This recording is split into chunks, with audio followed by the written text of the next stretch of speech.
Buscamos caminhos que nos permitam ser melhores. Entre provas e conquistas, progredimos como ser. Em cada circunstância, aprendemos novas lições. O saber nos faz compreender e a ação nos faz crescer. Olá, amigas e amigos, sejam todos bem-vindos ao canal do Centro Espírita Amor ao Próximo, carinhosamente chamado de TV CEAP.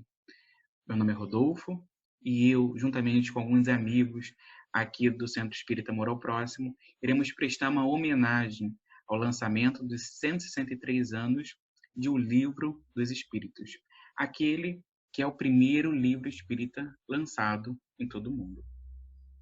Então vamos lá? O lançamento do Livro dos Espíritos foi em 18 de abril de 1857, foi lançado por Allan Kardec, que é o pseudônimo de Hippolyte Léon Denisard Rivail, um célebre educador francês muito conhecido na sua época. A primeira edição do Livro dos Espíritos ela foi realizada com 501 questões e a segunda edição de O Livro dos Espíritos foi com 1018 questões. Essa segunda edição que é utilizada até hoje, para os nossos estudos. Ela foi lançada em 18 de março de 1860.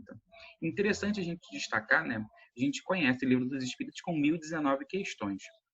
Porém, somente na quinta edição é que foi feito um acréscimo, uma questão que anteriormente não tinha sido numerada, ela passou a ser numerada. Então, para nós espíritas, a gente utiliza como estudo a sua segunda edição. Aqui a gente vê rapidamente, a capa é da primeira edição de 1857, essa que está mais clara na sua imagem, e a que tem um tom mais pastel, é a capa da nossa segunda edição. As duas foram trazidas ao mundo por um livreiro, como se fosse um editor, chamado Didier, grande parceiro de Allan Kardec no processo da codificação espírita. Também a gente traz de informação interessante para você, amigo aqui que está nos acompanhando, o lançamento do filme Kardec, no filme Kardec, que já está na Netflix, nós temos acesso à história de como que foi o processo da codificação da doutrina espírita, e o lançamento, posteriormente, de O Livro dos Espíritos. Lá a gente tem o início do contato de Kardec, ainda não se chamava Kardec, ainda era o Hippolyte, com o que seria ali o objeto dele de estudo, que seriam as mesas girantes, e posteriormente o filme ele vai até o Auto de Fé de Barcelona, que também é um momento de grande importância para a divulgação da doutrina espírita. E aqui a gente continua rapidamente, a nossa pequena introdução. A primeira edição do Livro dos Espíritos, ela foi publicada aqui no Brasil pela Sociedade de Estudos Espiríticos, chamada Grupo Confúcio, que por muitos é considerada a primeira instituição espírita do Brasil.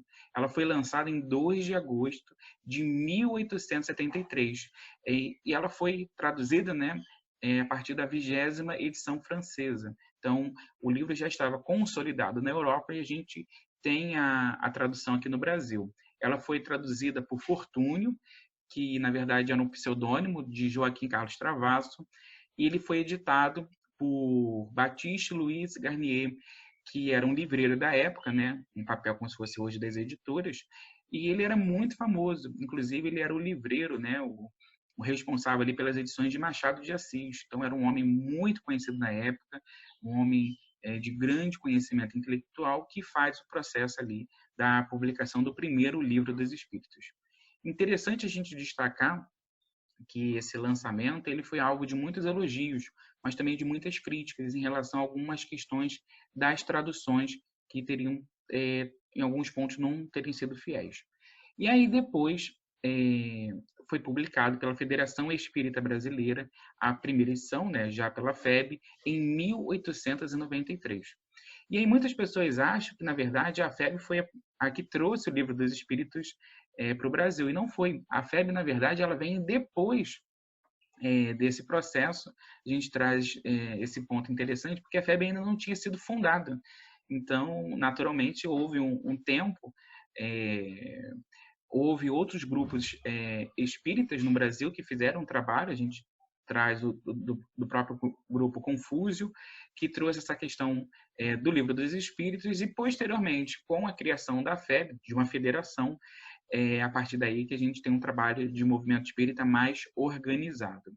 Também a gente destaca, né, que em 1897, Lamarrier, ou Lemarrier, como alguns falam, ele era administrador e o liquidante da Sociedade da Livraria Espírita de Paris.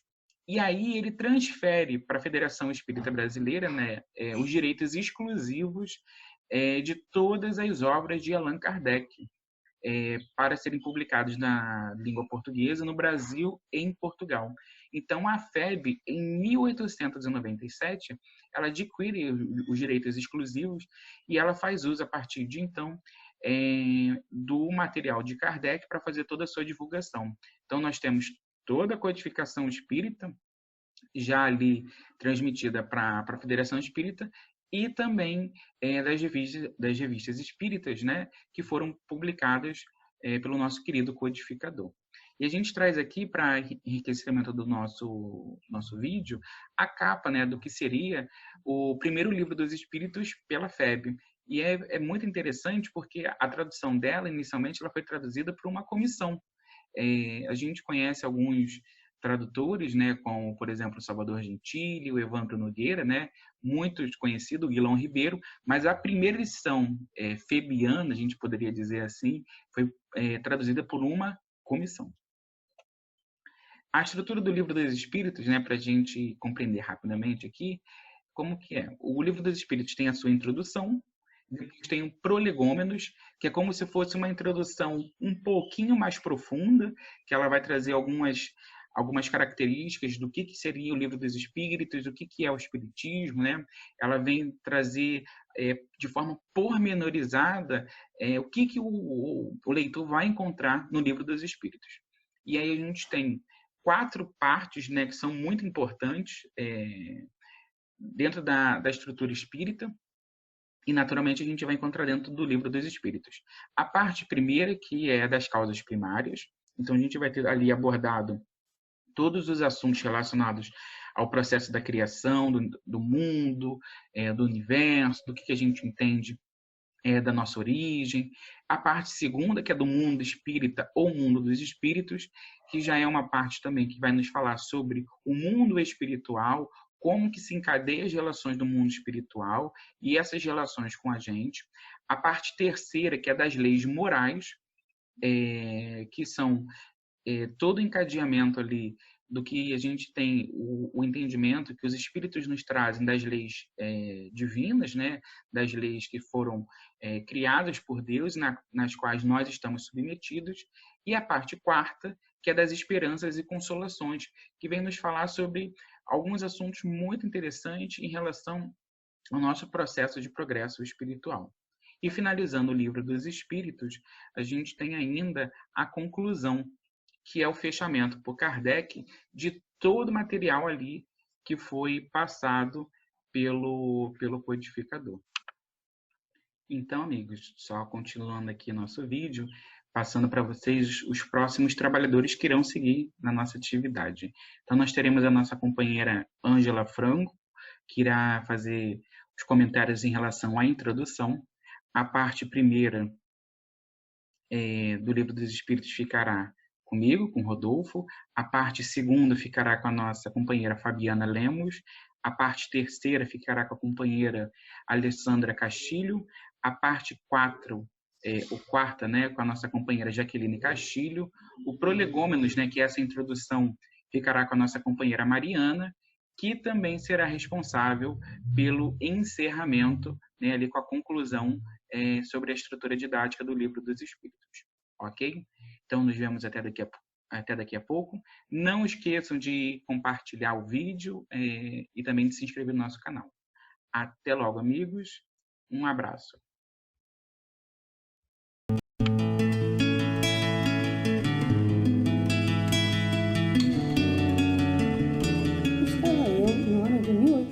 1957, andando pelas ruas de Paris, quando de repente me deparo numa vitrine com um livro, cujo título me chamou muita atenção. O Livro dos Espíritos. O que será que contém nesse livro? Estranhei, mas fiquei muito curiosa. Compro ou não compro? Entrei na livraria, comprei o livro. Levei para casa para ler com mais calma. Chegando em casa, eu pensei, leio ou não leio? Leio. Quando abri o livro, comecei pela introdução, que é a explicação de tudo que vai ser dito no livro. Eu vou ler. Se eu gostar, continuo. Se eu não gostar, eu paro por ali mesmo. Então eu comecei a ler a introdução. Lá, tal do Kardec diz que há necessidade de explicar a diferença entre espiritismo, espiritualismo, espiritual. Ele também criou uns novos termos, como espírita, espiritista, espiritismo, que eu nunca tinha ouvido falar. Muito interessante. Lá também falava sobre um princípio vital que eu desconhecia e que eu vejo que preciso conhecer bem, porque parece que esse princípio vital é o que dá vida à matéria. Eu nem sabia que tinha essa separação. Lá também fala sobre reencarnação, que é uma coisa que eu tenho muita curiosidade, mas não tenho muito conhecimento. Influência dos espíritos, comunicação dos espíritos. Como é que o espírito pode se comunicar se ele já está morto? A moral dos espíritos superiores. Então existem superiores e inferiores? Muito interessante. Fala da veracidade das experiências que levaram a essa codificação, a tudo isso que foi feito no livro. São várias perguntas muito interessantes. Sabe de uma coisa? Eu acho que eu vou ler esse livro, porque pela introdução os assuntos são muito interessantes. E agora, com a experiência de antes, eu digo a vocês, leiam o Livro dos Espíritos e comecem pela introdução.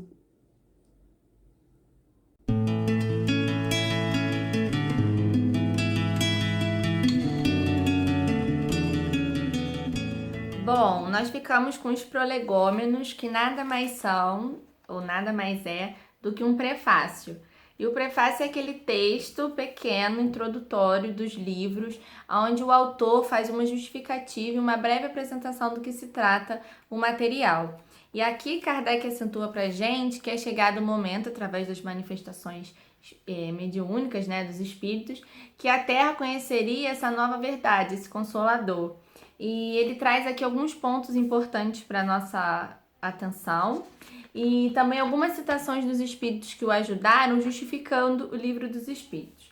E alguns pontos que nós destacamos para o nosso estudo foi: este livro é a seleção dos seus ensinamentos, ensinamentos dos espíritos.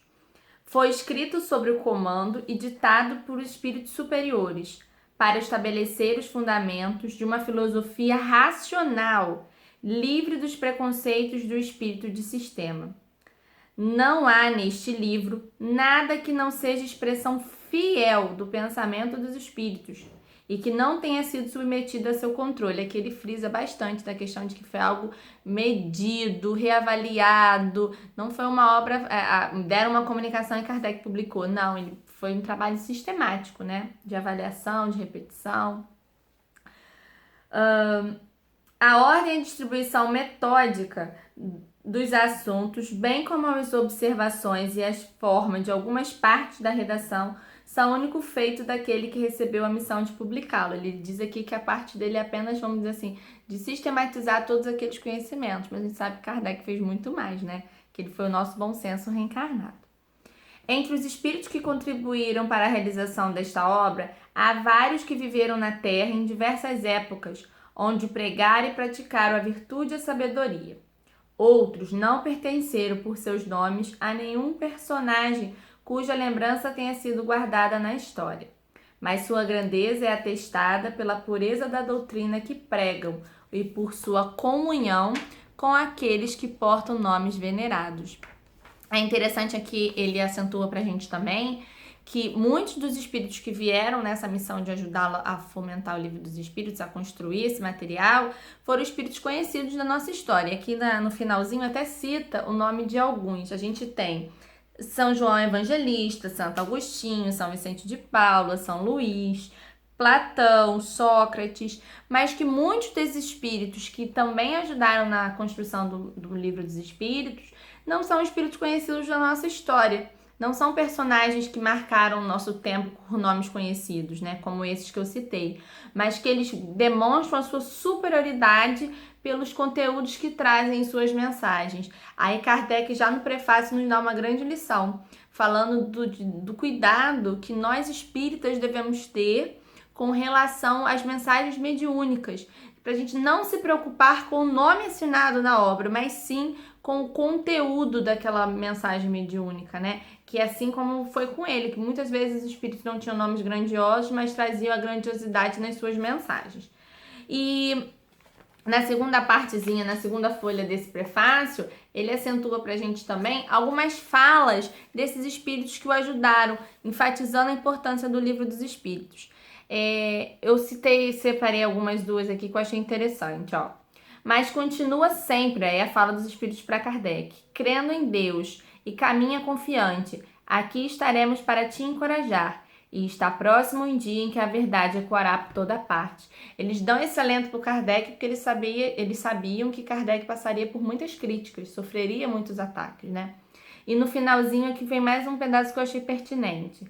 Lembra-te de que os bons espíritos só ajudam aqueles que servem a Deus desinteressadamente e com humildade, e que repudiam qualquer um que procure no caminho do céu um degrau para as coisas da terra. Eles se afastam dos orgulhosos e ambiciosos. O orgulho e a ambição serão sempre uma barreira entre o homem e Deus. São um véu lançado sobre as claridades celestes, e Deus não pode servir-se do cego para fazer-se compreender a luz. Então, para a gente poder compreender a luz, para a gente poder enxergar a verdade e conhecer esse reino dos céus, é necessário que a gente queira abrir mão do nosso orgulho, da nossa ambição, e entendendo aqui, como dizem os bons espíritos, que o caminho para Deus é um caminho de amor, né? Um caminho de humildade, como foi o caminho de Kardec, um servo humilde do Cristo, né? Que nem quis assinar com seu nome de Hipólite, que não quis ganhar nada em cima disso, nenhuma fama, apenas trazer luz, e o tempo todo frisando que a obra não era dele, era dos espíritos, que ele era apenas um intermediário, assim como foi Chico. E a gente vê a grandeza, a humildade desses grandes cristãos. Fica então pra gente o convite a ler essa obra maravilhosa, para quem ainda não leu, do Livro dos Espíritos. Um abraço.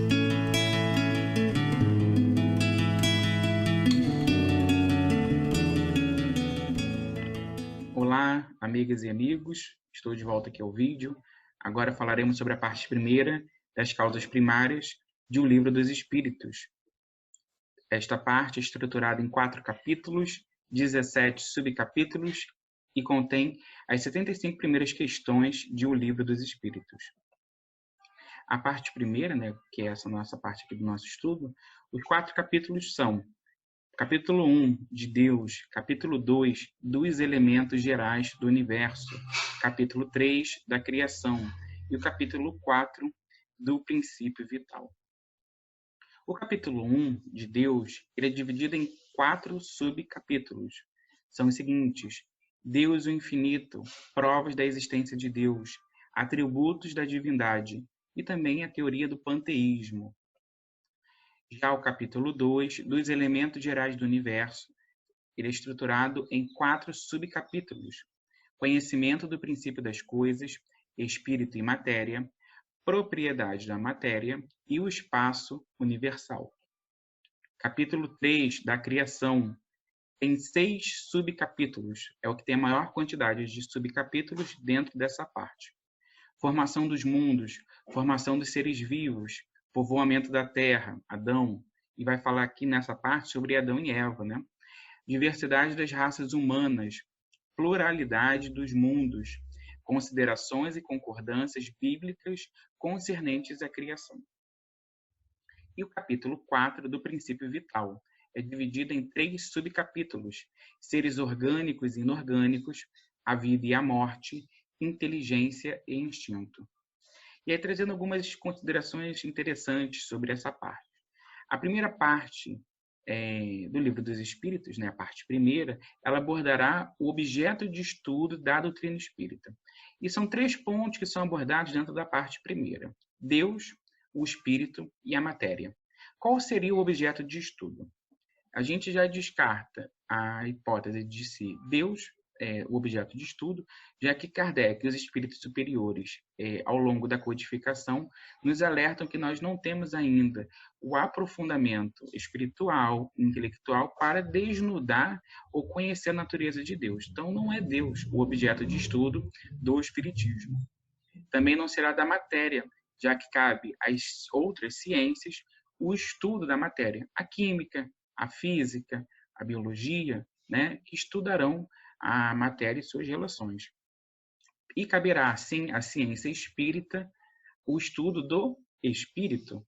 Então, o objeto de estudo da doutrina espírita é o espírito, e isso é o que está fundamentado a parte primeira do Livro dos Espíritos.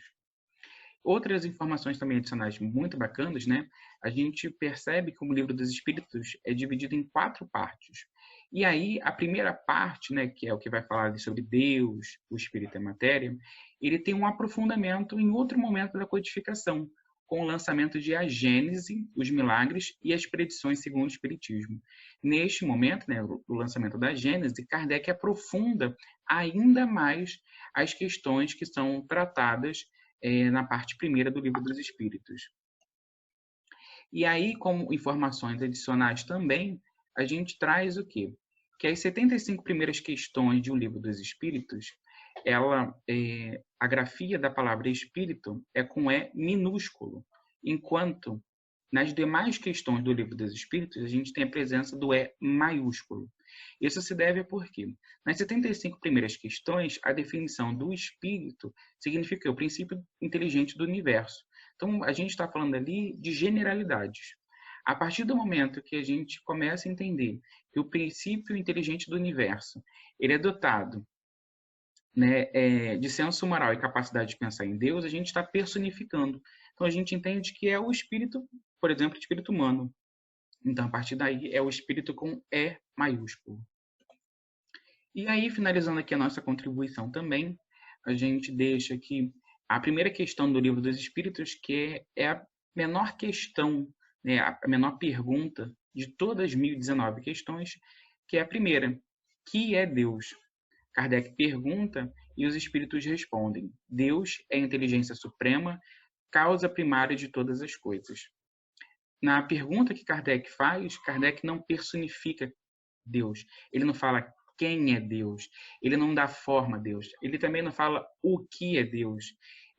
A pergunta que ele faz é dotada totalmente, né, é livre de qualquer interpretação. E a resposta dos espíritos é uma resposta mais do que gigante para o nosso entendimento de Deus, né? Deus é a inteligência suprema, causa primária de todas as coisas. Se nós somos efeitos da criação, nós precisamos de uma causa. E a nossa causa é Deus. E como causa, né, Deus precisa ser inteligência suprema. Então, é uma pergunta muito, muito bem estruturada e a resposta também muito bem estruturada. Então, é isso. Agora vocês seguem com a segunda parte do nosso vídeo, agora sobre o outro momento do Livro dos Espíritos. Um forte abraço, fiquem com Deus. Tchau, tchau.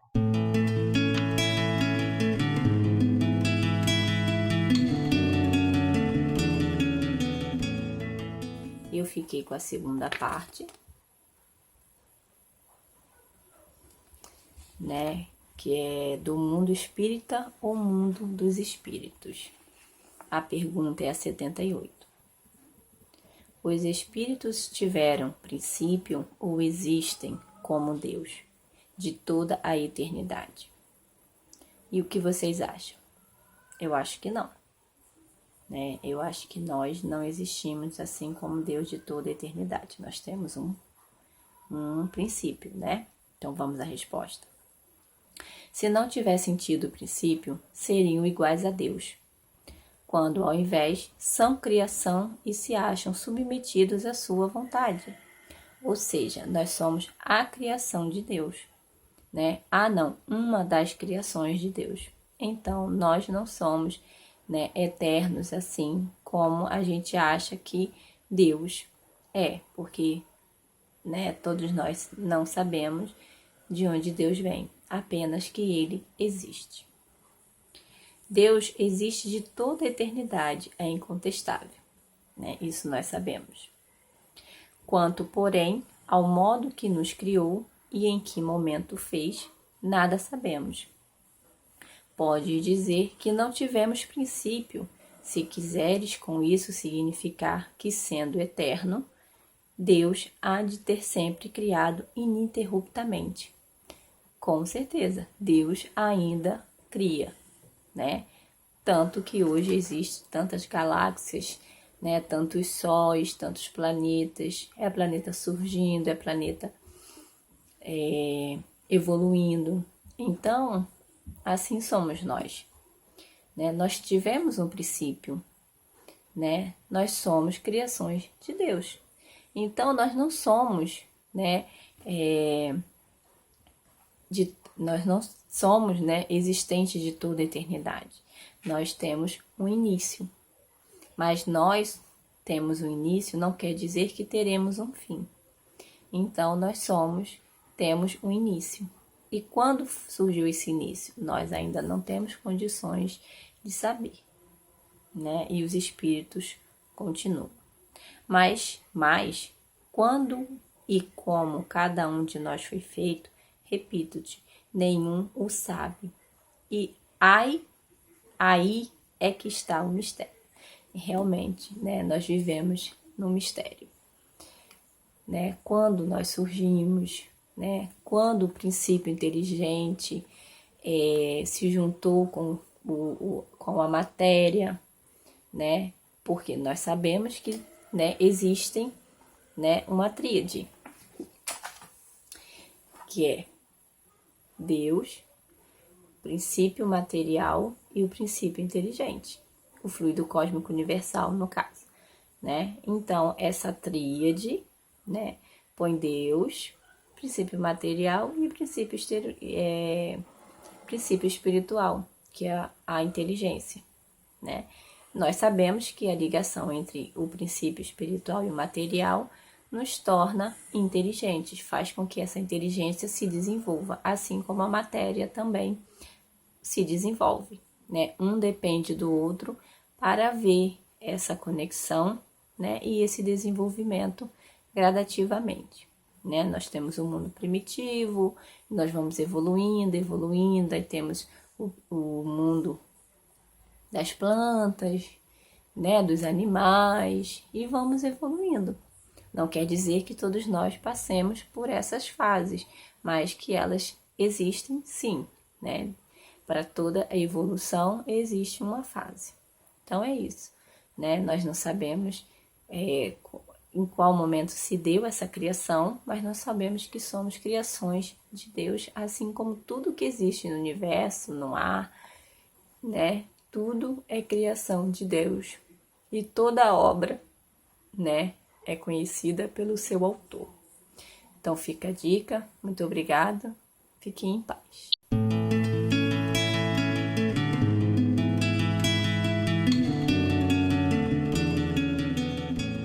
Ok, com a terceira parte do Livro dos Espíritos, né? O meu, ó, tá aqui, ó.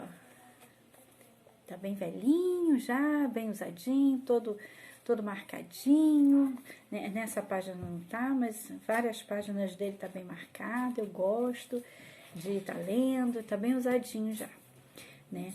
E na parte das leis divinas, né, das leis morais, desculpa, vem falando sobre várias leis na nossa, que nos regem, né?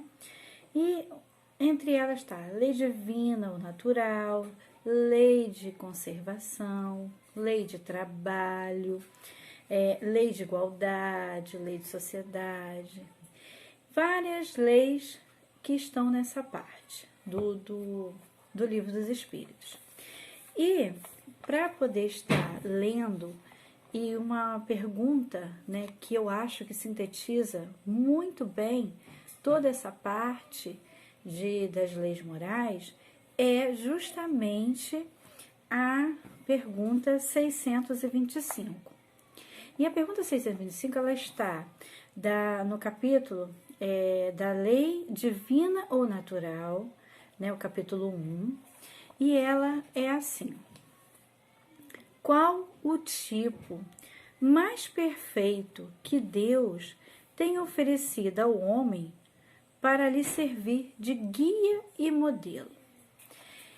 E, curiosamente, essa pergunta, se não é a menor, eu acredito que seja a menor resposta que tem no Livro dos Espíritos.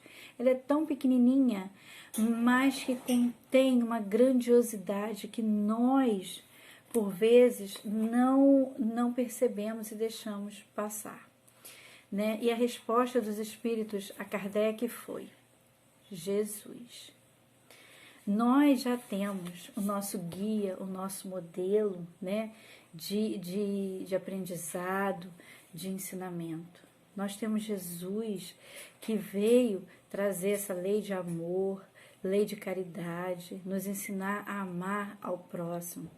Jesus sintetizou a lei e os profetas em: amarás a teu Deus de todo o teu amor, de todo o teu coração, de toda a tua alma, e ao teu próximo como a ti mesmo.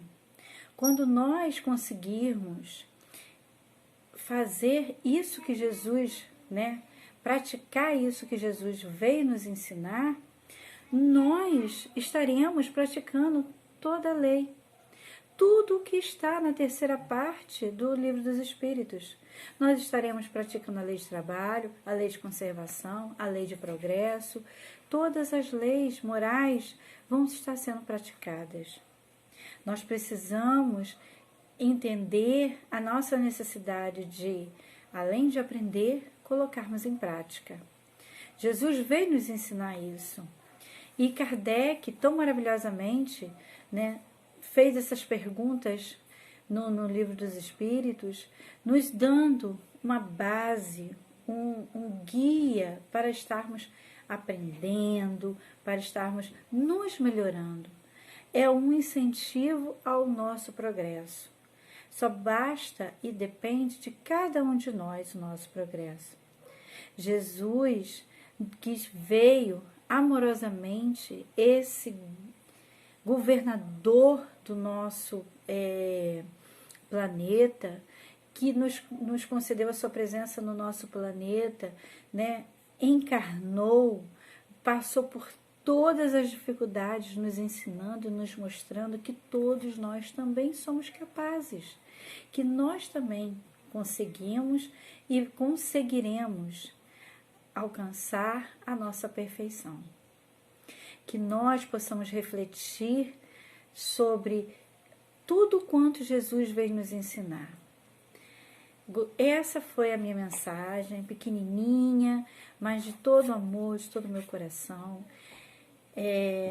Eu gostaria de agradecer sempre as oportunidades de nós estarmos juntos, que Jesus possa continuar nos abençoando, que cada um de nós possamos continuar nos cuidando, né? E que em breve, dentro da oportunidade, da permissão de Deus, nós estaremos novamente todos juntos. Fiquem com Deus, um grande abraço e até a próxima.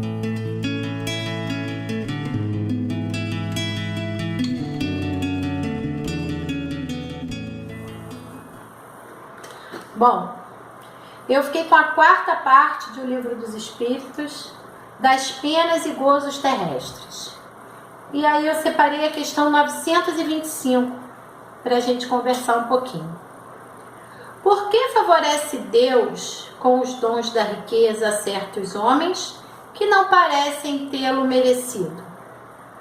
Então Kardec pergunta aos espíritos por que uns nascem tão ricos, tão abastados materialmente, sem aparentemente merecerem aquele benefício. E aí os espíritos respondem a Kardec. Isso significa um favor aos olhos dos que apenas veem o presente, mas fica sabendo a riqueza é de ordinário prova mais perigosa do que a miséria. A gente acha que a riqueza ela é uma coisa muito boa, uma graça alcançada, né?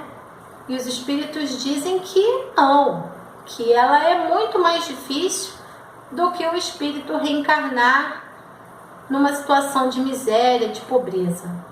Jesus já dizia isso em suas palavras, que era mais fácil um camelo passar pelo buraco de uma agulha do que um rico entrar no reino dos céus. Infelizmente, o poder, o dinheiro, ele possibilita sentimentos que não são favoráveis ao nosso crescimento moral, espiritual, né? É a avareza, é a vaidade, o orgulho, a ambição. Tudo isso dificulta o nosso progresso espiritual.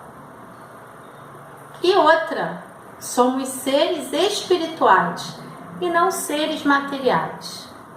Então, os benefícios materiais, eles são temporários. A gente precisa se apegar aos benefícios espirituais, que são as coisas que a gente vai acumulando ao longo das nossas existências, das nossas vivências, e ir se aprimorando. Então é isso.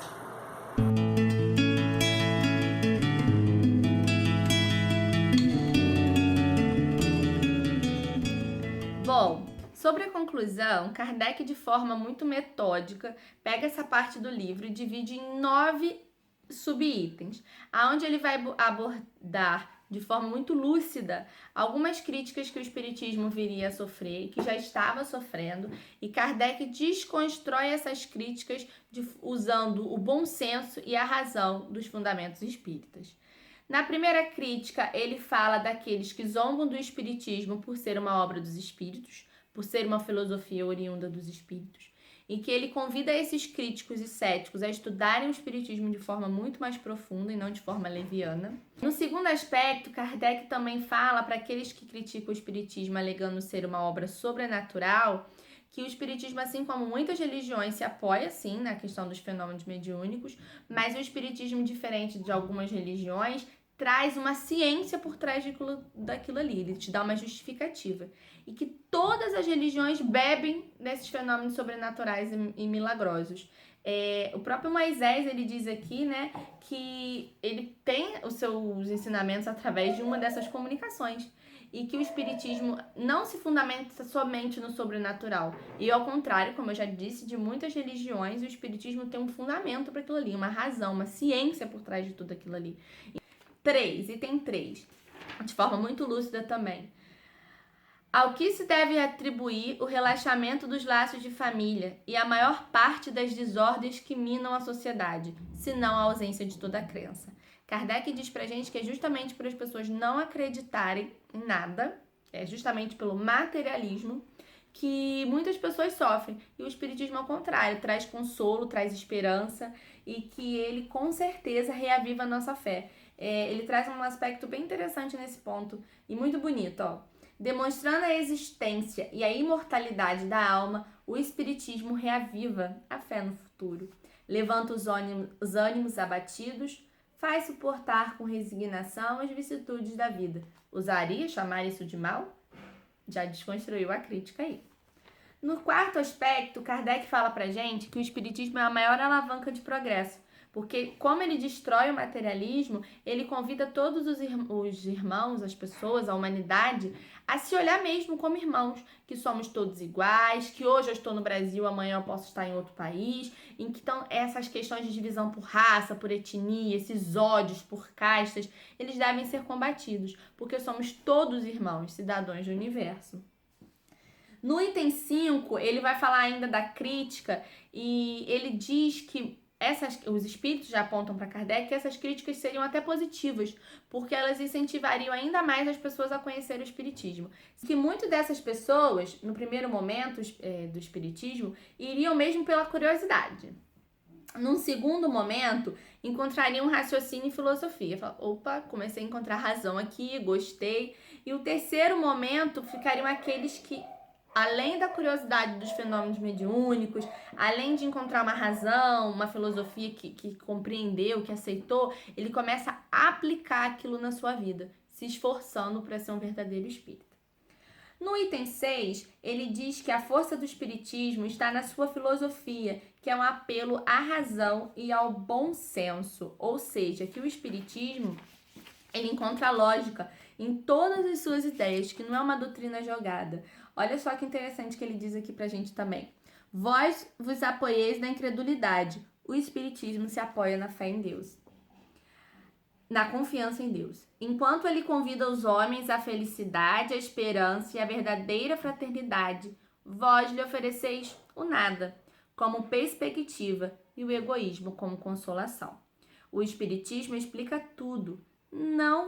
Vós não explicais nada. Ele prova por meio de fatos. Vós nada provais. Como quereis que se hesite entre as duas doutrinas? No item 7, Kardec vai dizer pra gente o seguinte. Ele diz aqui pra gente, o espiritismo se apresenta sob 3 aspectos diferentes. O das manifestações, o dos princípios e o da filosofia, que delas decorrem. No primeiro, e se divide em 3 classes de adeptos. Os primeiros são os que creem nas manifestações e se limitam a comprová-los. Seria a parte mais científica da doutrina, aqueles que estão mais presos à ciência. Para eles, o espiritismo é uma ciência experimental. 2, os que lhe percebem as consequências morais, do lado da filosofia, para onde eu vim, para onde eu irei.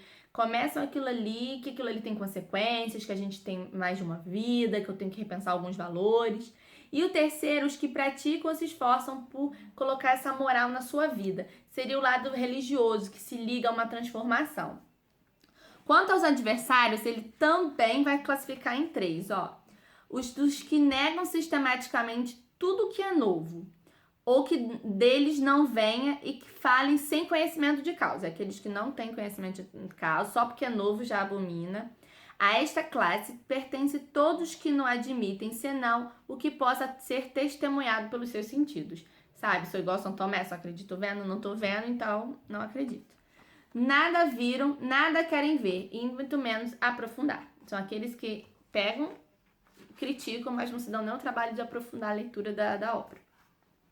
Segundo, há dos que, sabendo muito bem o que pensar da realidade dos fatos, os combatem, todavia por motivos de interesse pessoal. Para estes, o espiritismo existe, mas lhe receiam as consequências. Atacam-no como um inimigo. Eles acreditam no espiritismo, eles sabem que o espiritismo existe, mas com medo das consequências, porque não quer colocar em prática essa ideia de que vai responder por aquilo que fez, ou mesmo de perder o seu status social ou sua posição material, preferem atacar o espiritismo.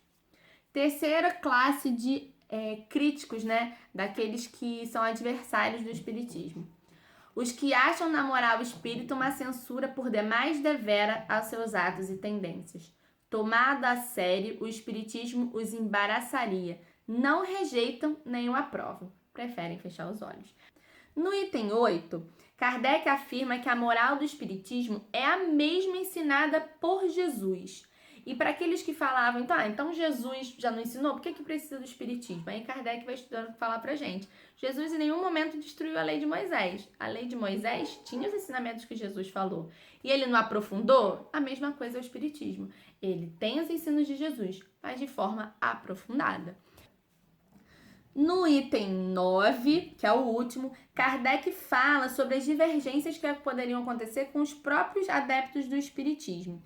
E ele coloca assim, os espíritos sempre disseram que não nos inquietemos com essas divergências e que a unidade, as ideias padrão, se estabeleceria. Ora, essa unidade já se fez, quanto a maioria dos pontos e divergências tende a cada vez mais a desaparecer.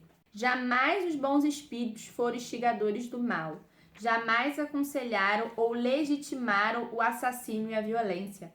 Jamais estimularam os ódios dos partidos, nem a sede das riquezas e das honras, nem a avidez dos bens da terra. Os que são humanitários e benevolentes para com todos. Esses são os seus prediletos e prediletos de Jesus, porque seguem a estrada que este lhes indicou para chegarem até ele. Então, aqueles que vierem a criticar o Espiritismo por ser uma obra dos espíritos, que poderia ter coisas más, Kardec faz o convite a ler. Por quê? Todo o material espírita, ele vem de bons espíritos, que nada mais nos ensinam que o caminho do bem. Que nada mais nos ensinam que o caminho da caridade e do amor. Então fica pra gente o convite a estudar Kardec, a estudar esse livro maravilhoso que é o Livro dos Espíritos. E fica aqui o nosso agradecimento, né? Porque hoje, dia 18 de abril, estamos comemorando, né, a publicação de O Livro dos Espíritos. Vamos praticar o amor que o Mestre nos ensinou. Não precisa ser uma grande ação, mas tem que vir